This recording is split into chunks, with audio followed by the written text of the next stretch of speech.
Ladies and gentlemen, welcome.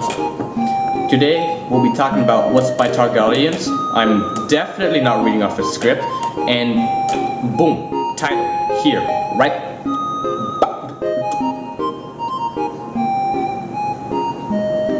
Bam.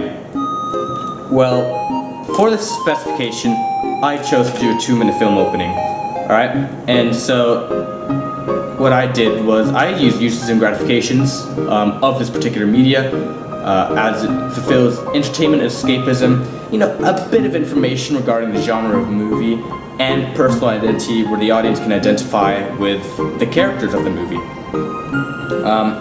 So Stuart Hall's reception theory has 3 audience groups. Preferred audience, where audiences enjoy the text as for what it is and how the producers intended it. So, you know, what I'm intending is, you know, everyone's gonna be like, oh my god! Ooh! Ooh! Drama! Ah! Ooh! I love it!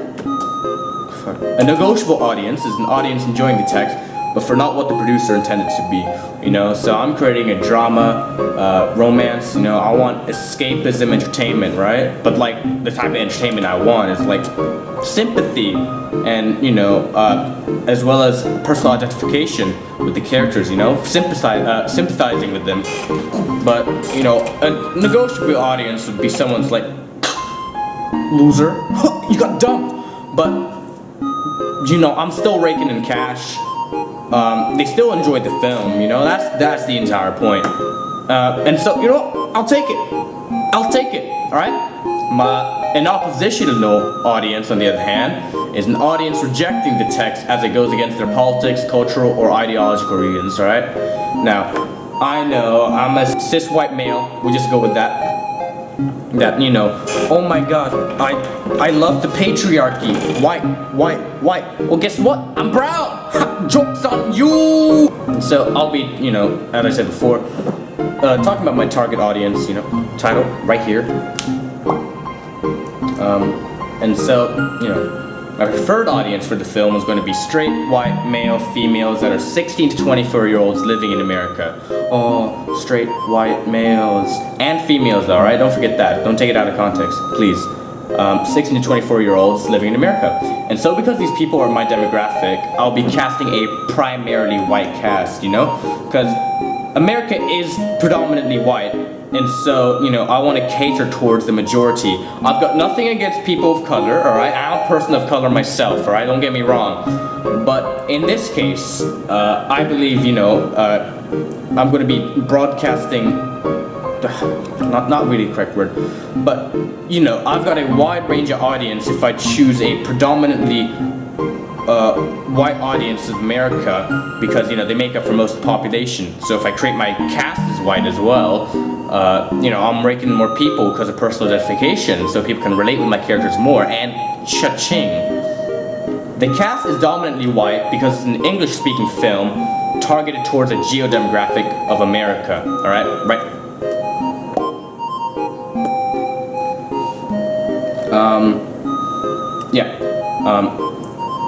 And the studio that I'm working with, theoretically, is based in America, and everything like that. So a geo-demographic towards America, you know, screams, not necessarily, well, I mean, I guess predominantly English-speaking. You know, you got people in Texas, and you know, New Mexico speaking Spanish and stuff like that.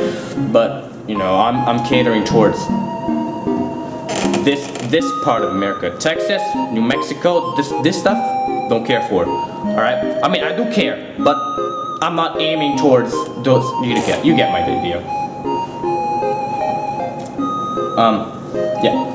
My choice to have a white cast so they can identify with them, as I said before. Another factor of my preferred audience is their class.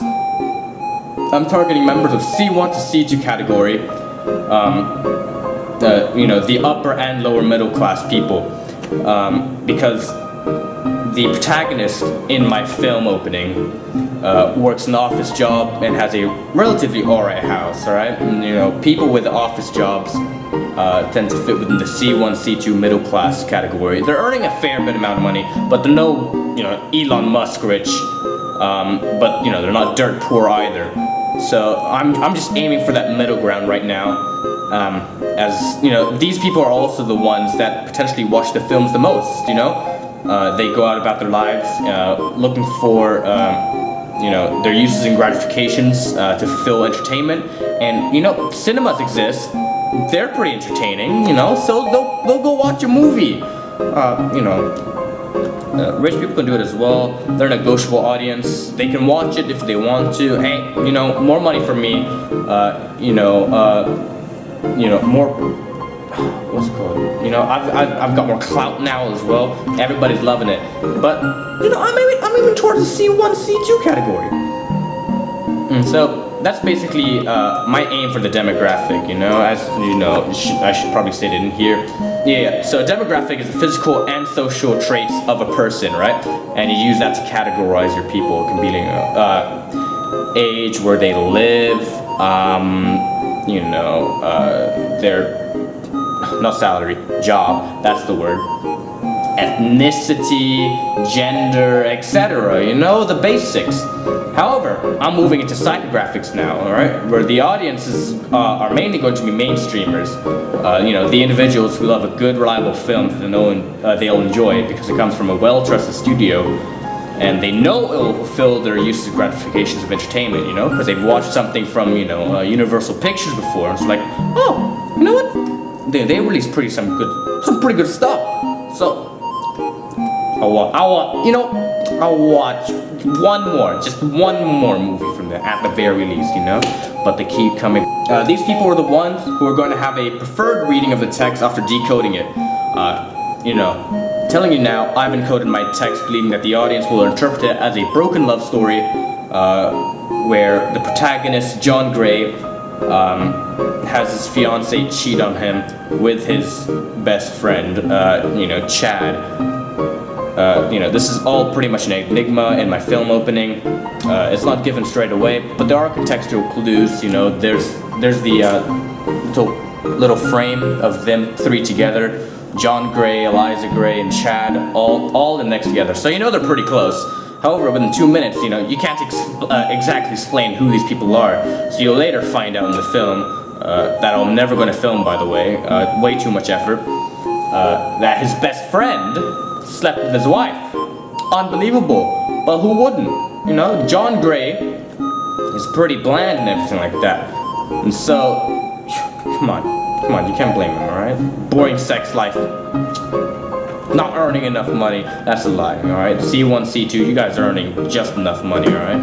Think about the lower class people, alright? You know, you give some charity, alright? How about that, huh? Don't think for yourself. So yeah, that's how I want my, you know, that's my preferred reading for it, alright? And hopefully my audience decodes it and gets that interpretation from it. You know, a negotiable reading would perhaps be something like, oh,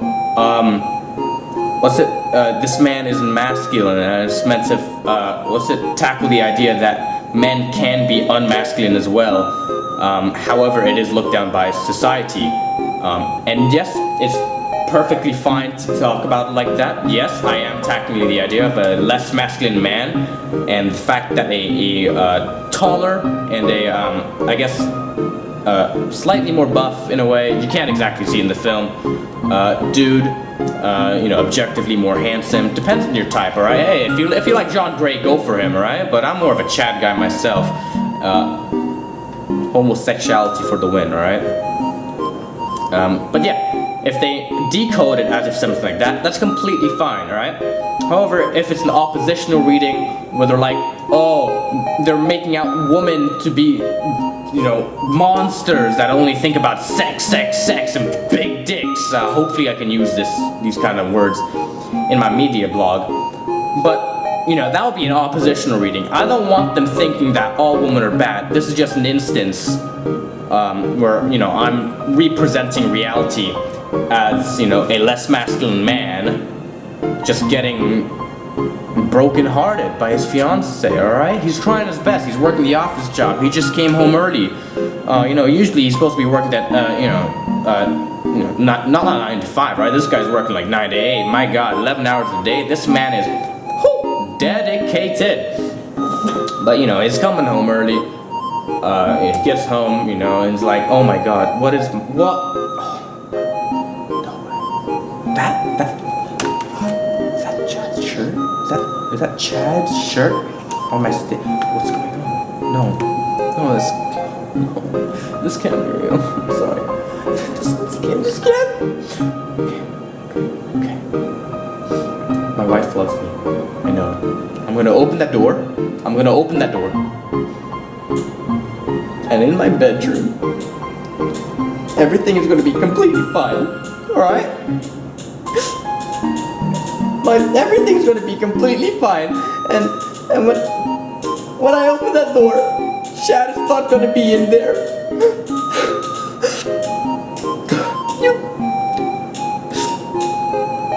And then he opens the door, and next thing you know, Chad's in there making love to his wife. And that's basically my target audience for my film, I'll recap it basically. My demographics gonna be straight white male/female 16 to 24-year-olds living in America, right? So that's the sexuality, that's the ethnicity, that's the gender, that's the age, and that's the geodemographic that I'm talking about. 5 things right there for just demographics, all right? The reason for my male-female targeting as my preferred audience is whilst it is a romance drama film, which women, females tend to love a lot more than guys, the genre itself is catering towards them. Watch Notebook, all the girls love it. Well, I'm stereotyping, my bad. But, you get what I mean, right? However, guys don't tend to like that kind of stuff, like action and stuff, wow. But this is following a male protagonist. Okay, so to recap, my preferred audience demographically are going to be straight, white, male, female, 16 to 24-year-olds living in America, right? So that right there is the sexuality of my audience, ethnicity, the gender, the age group, as well as the geodemographic. Alright? And as for psychographically, I'm going for mainstreamers because, I'm saying that